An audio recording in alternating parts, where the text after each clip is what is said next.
Good day, listeners and viewers. Welcome to this edition of the Pure Sex Radio program. We're so glad that you've joined us today. My name is Jonathan, and I have some new friends on the line with me. I've got Chris and Stephanie Teague, and so, guys, welcome to the program. Hey. Hey, thanks. Glad to be here. Yeah, so I'm super excited to meet you guys, and I want to just dive right in because one of our core values here at our ministry is story.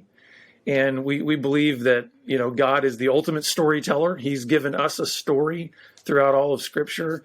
But I think he weaves his story into our stories. And so we love to hear people's stories of redemption, of brokenness, of the journey, the transparency, the honesty, just the rawness and realness of what it looks like to live our lives as image bearers of God. But also one of our other core values is grace, God's grace.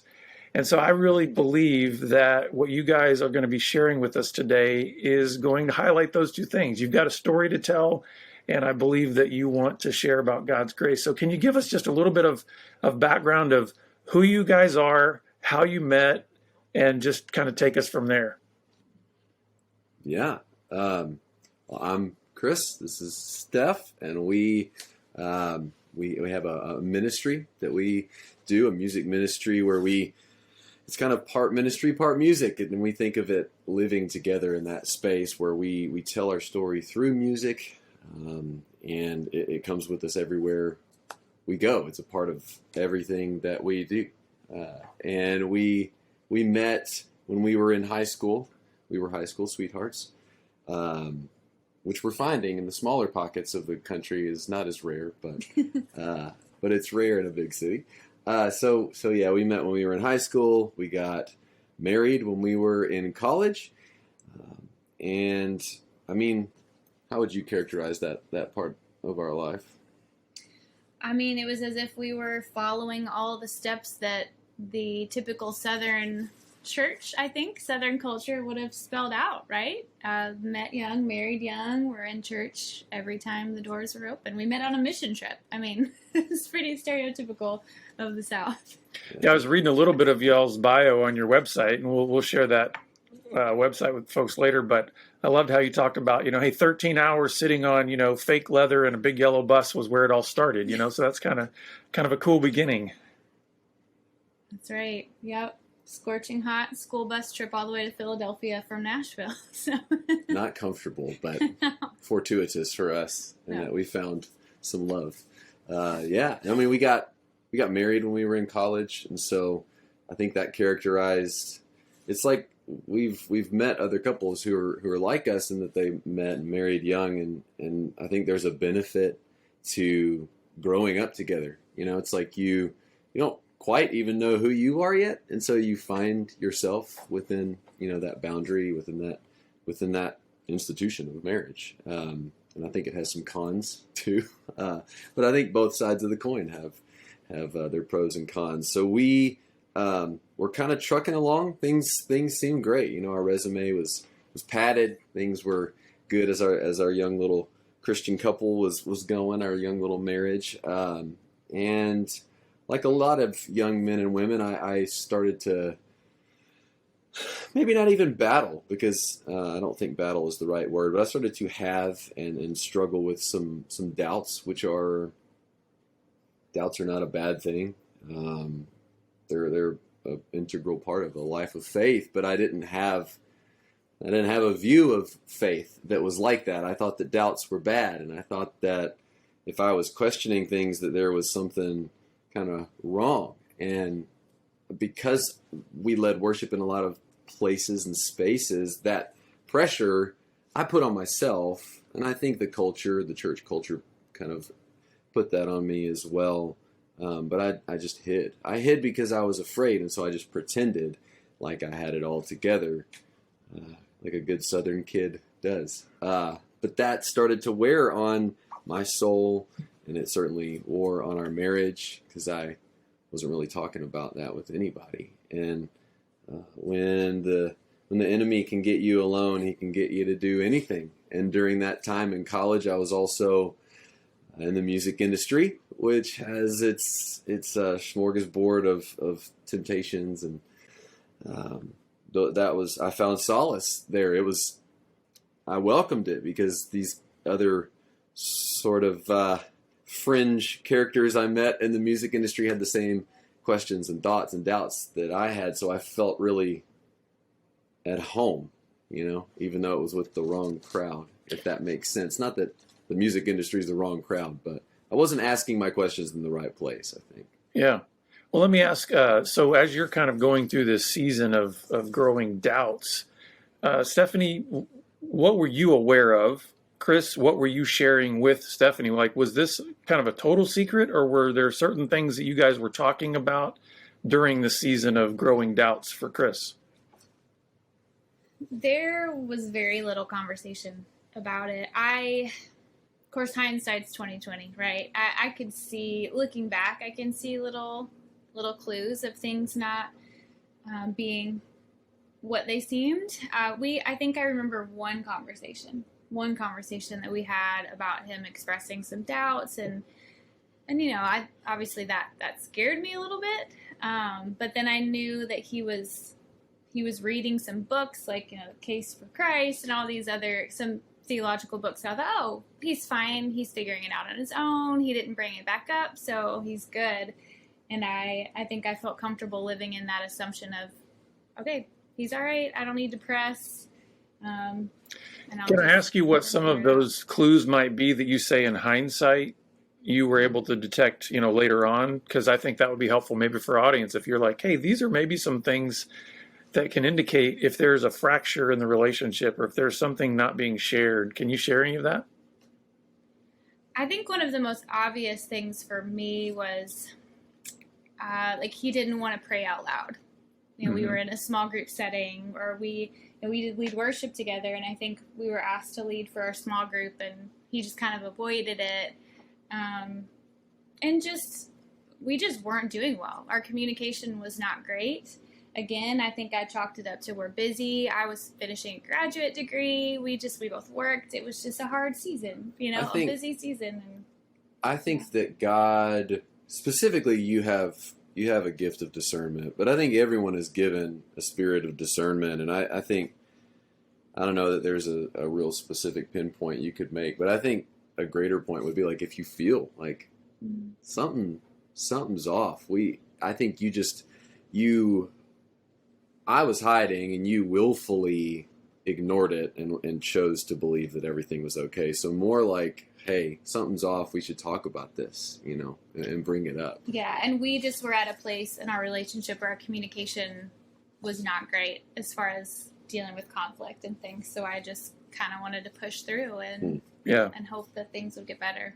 So it sounds like in different ways, both of you were kind of traveling down some roads of deception.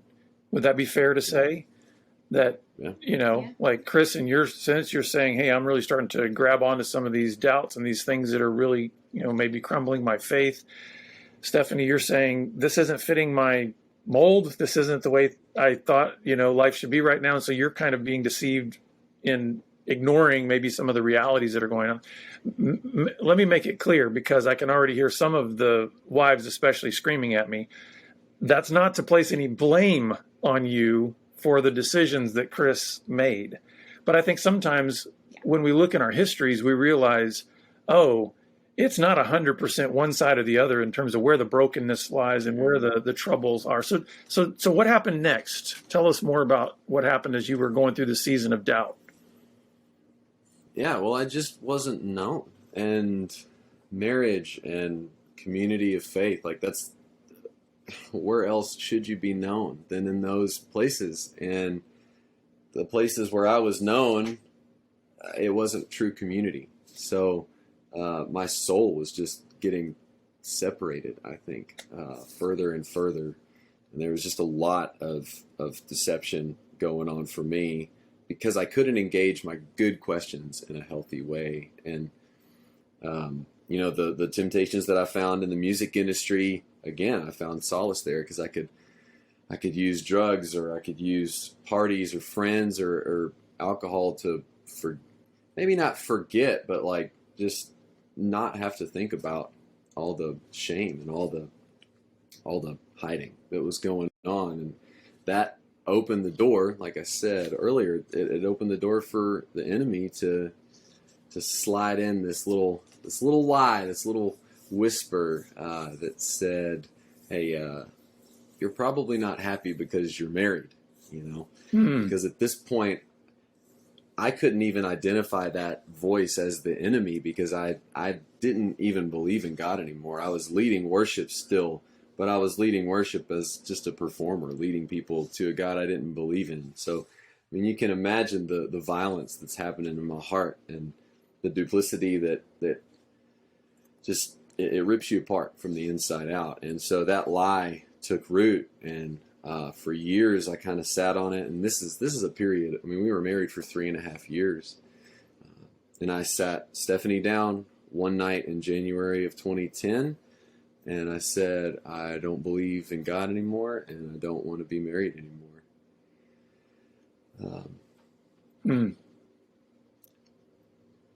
Yeah, and that kind of we kicked it into a new gear at that point. Our story took a turn as I went to a lawyer's office. And, I mean, I remember crying as I do it. I didn't want to, when I signed like the house papers, I remember being sad, but ultimately this idol that I was chasing, this idol of freedom, this idol of self, what I wanted and what I knew would make me happy, ultimately it was worth the pain and the sacrifice.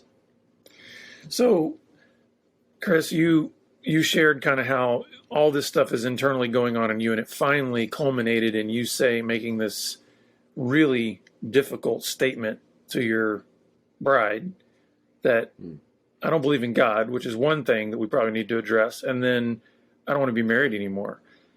Stephanie, how did this land? I mean, how much was this a complete shock to you, and how much of what was it like, this seems like the trajectory that would make sense in terms of the direction that Chris is going? What was that day like for you when you got that news? It was completely life-shattering for me. I felt like the rug had been pulled out from under me, and I was just falling uncontrollably. Like I said, there were little hints of things going on, but I never in a million years would have thought that divorce would be a part of my story, a part of our story. But it becomes easier and easier and easier the less connected you are to your spouse. You know, it sounds so radical, and she had deceived herself that everything was okay. So it felt like a ton of bricks. But to me, it was a difficult decision. I didn't want to do it, but it felt like a necessity because she didn't know me. My community didn't know me. And I wanted to be kind of free of that. It wasn't functioning properly because I wasn't being authentic and transparent. So those decisions, those deceptions become easier and easier the longer you're kept in isolation. So let's talk about that word you brought up a couple times, freedom.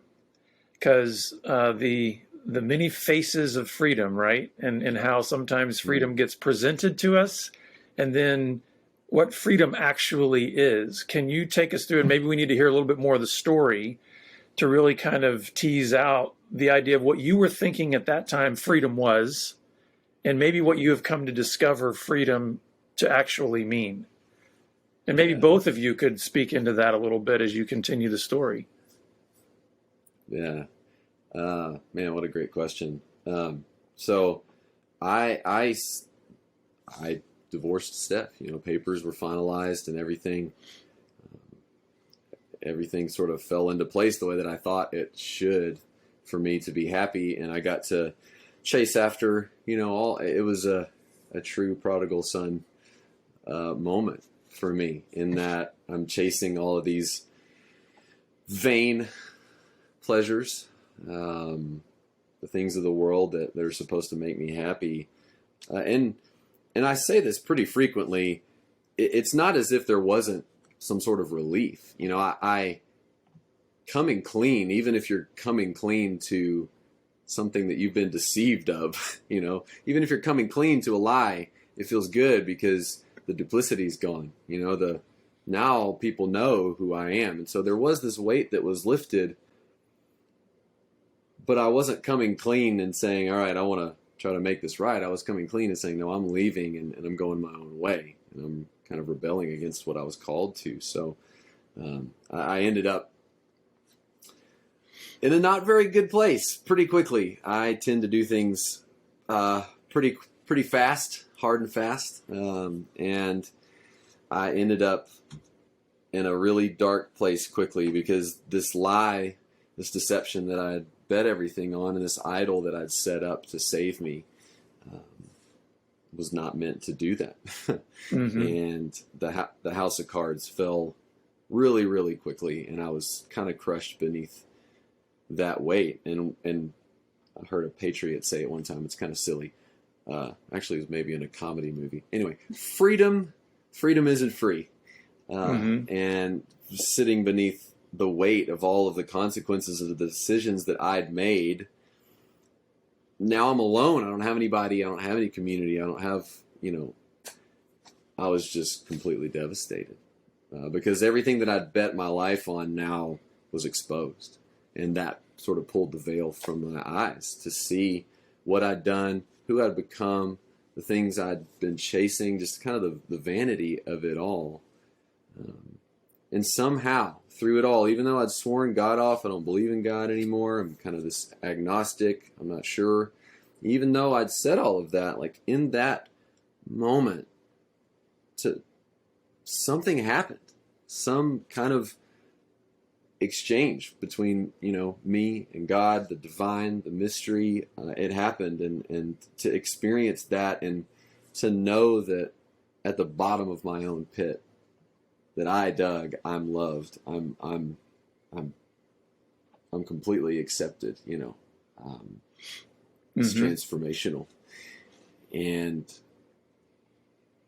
I think, to answer your question, I think that is where the freedom, this idol of freedom, the false idea of freedom, that's where it was exposed. And I began the journey to seeing what real freedom was.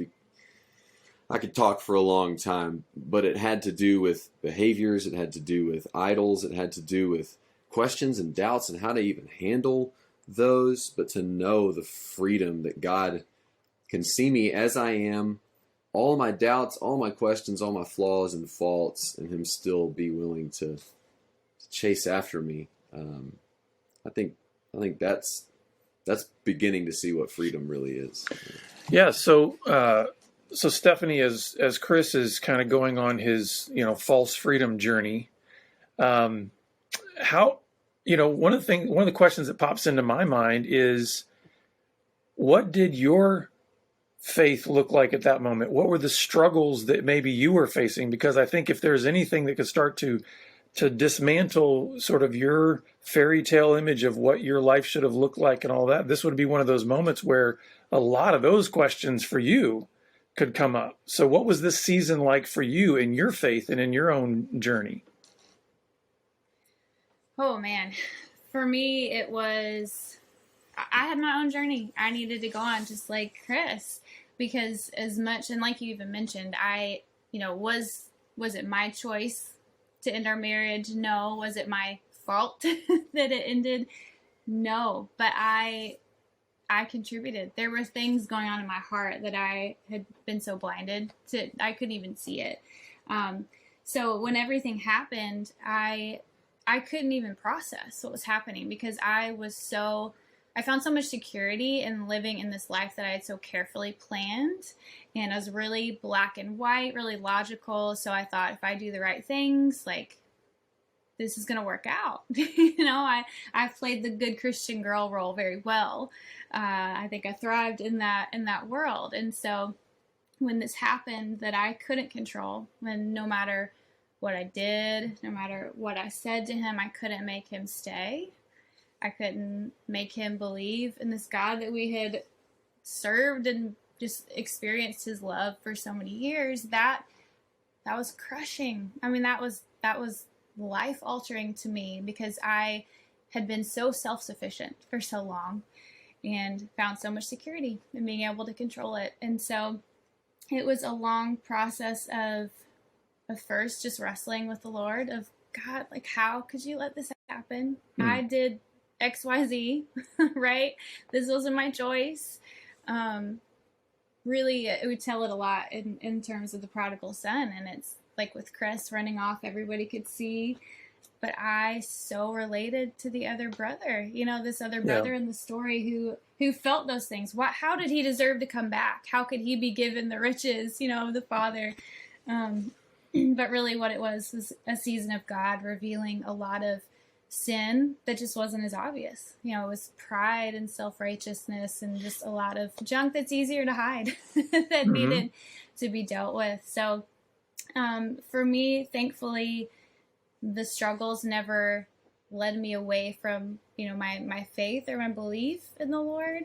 But it reshaped it in a way that was so necessary for me in my walk, in finding where my identity lie. I found so much identity before in being a wife and I was a teacher at the time and being that image of this good girl, instead of being rooted in being a daughter of the King. And so just a lot of things I needed to learn. I needed to learn what it was like to rely fully on him for everything because I had been so self-sufficient for so long. So it was something I obviously would never want to go through again, but something that I wouldn't trade for anything for what I learned about God through it. So let's talk now about, what on earth did restoration look like? Because obviously you guys are sitting here together in front of us today. That's right. And the story has a different culmination here. It didn't keep going in that direction of separation and isolation. So tell us what happened next. Yeah, so even with my questions, my doubts, God found me through my heart, not through my head. We're a whole person, head and heart, and I had neglected that heart piece for a long time, and God sort of revealed that to me when the veil was pulled, and I started pouring out to Him, and He would pour back in. I felt known. I think where I'd been hiding for so long. Now I felt known because I could be myself, and it was okay for me to be that before God.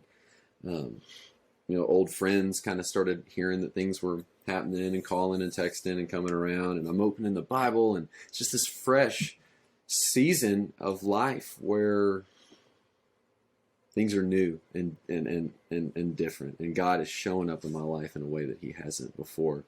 And then I started to hear this whisper, much different than the whisper that I had heard before, telling me to not be married, and I ignored it at first. But it was so persistent. This went on for weeks and months, and so I eventually let Stephanie know what that message was, that God had told me to pursue her again. I'm not sure she was quite ready to hear that yet. No, I didn't get the same message at the same time. Well, I was going to say that's a very different proclamation than what he had made to you before, and I can imagine that would have been hard. So talk us through that. Yeah, Chris, God's obviously stirring something in your heart to re-engage a pursuit of Stephanie. Talk us through how that was initially received and then what eventually happened. Yeah. So this was several months after the divorce. I was actually going through a divorce care class at a local church, and he actually reached out to my parents first. That's a whole other story. Met with them first, and then asked my mom if she thought I would be open to meeting. So we did, and we spent a couple hours just swapping stories of what God had done that year in our lives, and he was a different man. He was just a different man that day than I'd ever seen. Very transparent. He was very vulnerable, just opening up about everything, even the things I didn't know over the past few years in our marriage. And by the end of the conversation, he shared that God had told him that we should be together again. Yeah. And, one conversation. That's all it takes, right? Oh, no, but I had forgiven him. It'd been a long process of working through a lot of things that year, but trust takes time. Mm-hmm. It takes time to rebuild and to, if it was something he wanted, then he could show me that through that time, taking the time and repeated actions to earn it back. So we took several months doing some counseling separately, involving our community and our pastors, which we didn't do the first time around. Our premarital counseling was like a whole half day in a group setting. So we didn't know what we didn't know. And I think there was a lot we didn't know, and we struggled a lot on our own without asking for help. And a lot of that, again, it's just tied to that pride that I didn't think we needed help. And so we knew that was not the case anymore. So we all spent a season praying and seeking the Lord and came together in agreement that if we wanted to do this again, we should go for it. So we started dating like completely over, went on a second first date, and then we're remarried within a few months. Yeah. So let's talk a little bit about, because some of the things that I think our listeners would want to know, and I think anybody wants to know when they see a story of restoration, a story of reconciliation that certainly just seems impossible. One is there's sometimes a skeptical eye towards that. Like, is it real? Or is this another kind of platforming, presentation? But the other thing too is I think a lot of people want to know, okay, what is different about how you engage one another? Another way to put it is, how do you guard the treasure of what you have been given in this redemption? Like, what looks different, Chris, about how you deal with temptation or doubts or struggles? What does it look like for you to have accountability and self-control in your life? Stephanie, what does it look like for you when any fears come up or maybe some old hurts come up? How do you guys handle those things now? Can you share a little bit about what the rebuilding and new life looked like after you got back together? Yeah. You asked a long time ago about freedom, and it just seems to keep coming up. So I'll keep hammering that nail. I think learning what true freedom is, and this time around, is that it's just the opposite of hiding. In that, before I felt shame and guilt around a weird thought or a question or a doubt or any of those things. And now I'm able to share that openly, honestly. I mean, you can share more, but yeah, just being able to truly be myself. Like that is, I think that is one of the best definitions of freedom, at least within a marriage, is to be fully known and fully loved, like a gospel kind of love and grace. Yeah, and I think that both of us were completely different people going into it the second time. My story, my journey looks different than Chris's looked. But it was so necessary for both of us. So coming back together, we weren't the same people. God had done a work in our hearts that affected everything in our lives. So when we came back together, it was brand new. It was brand new. And I know, as Chris is plugging in our computer, okay, so we don't lose yet. For, like he was saying about just that freedom to be open and fully known, I think before, if he were to share something, it wasn't met well on my end. There was some judgmental, this judgmental spirit that I wasn't necessarily the safest place to bring some of that to, and vice versa. I felt like, emotionally for me, sometimes that wasn't received well on his end. And so, gosh, we're just completely different in so many ways. So let's talk about the music. You guys make music. So we do. How has that been part of your story all along? I mean, has it been part of your story all along? And what has that looked like kind of over your journey of your life and marriage together? Yeah, in some form or another, we've both always been involved in music. Stephanie with choirs and marching band, with me and doing theater as a kid, learning to play piano and guitar, and doing that through high school. And I went to college for music. I was in the music industry there. So it's always been a part of my life specifically as a songwriter, and Stephanie's life in other ways too. And even leading worship as a young married couple, it was a part of our lives. And we have a library of music that we could call back on through our whole lives together. But the music specifically that came out of our story happened not by chance, in that we were at a conference just a Christian worship conference, and there was a competition aspect. And Stephanie's mom, who's our biggest fan, said, you guys should just try something. So we just tried something, and we kept making it further and further and further. And we look back and we listen, and we're like, oh my gosh, that was so terrible. We were not good at all, but we kept advancing in this competition, and we made it to the finals. And they said, look, when you go up there, don't tell your story. Don't say anything. Just say the name of the song and go. And we were like, well, we're not doing that. This is too good. So we took like 30 seconds. We're literally trembling. We've never done anything like this before to be judged or anything, but we tell our story, and then we sing the song that has kind of to do with it. We hadn't written that song, but we performed. And afterwards, this girl came up to Stephanie just sobbing, saying, that is my story. You told my story. I'm in the middle of it. And we're like, wow, that's the first time we've ever told our story publicly, and someone resonated so deeply. There's something here. And as we kept taking steps further and further with music, it became clear that music was the platform that God wanted us to use to tell the story. So we write music from our story. We write music that's obviously because of who we are. It informs everything that we do. So even the songs that aren't specifically about our story are informed by that. And we like to say that we make redemption music in all its forms. Music that expresses the difficulty, the hopelessness, the loss, the pain, but also that points to a God who makes things beautiful, even if we don't get the ending that we want, But God always uses everything for the good of those who love Him, and will make it beautiful.